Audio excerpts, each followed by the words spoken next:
Mheshimiwa Spika, tutaendelea kuwekeza katika kujenga uwezo wa kukabiliana na magonjwa ya mlipuko. Tumejipanga kujenga hospitali moja kubwa ya kitaifa ya magonjwa ya mlipuko na tutaijenga kule mkoani Kagera. Vile vile tutajielekeza katika kuongeza uwezo wa uzalishaji wa dawa, vifaa tiba na vitendanishi ili kupunguza uagizaji na kupunguza gharama za matibabu.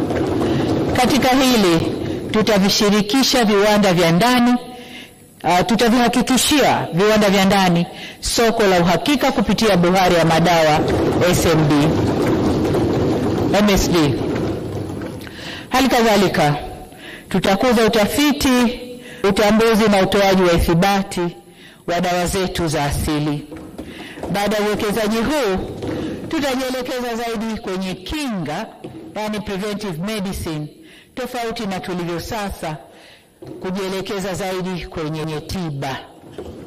Aidha, serikali inatambua mchango wa sekta binafsi katika utoaji wa huduma za afya na ahadi yetu ni kuendeleza ushirikiano mkubwa na sekta binafsi.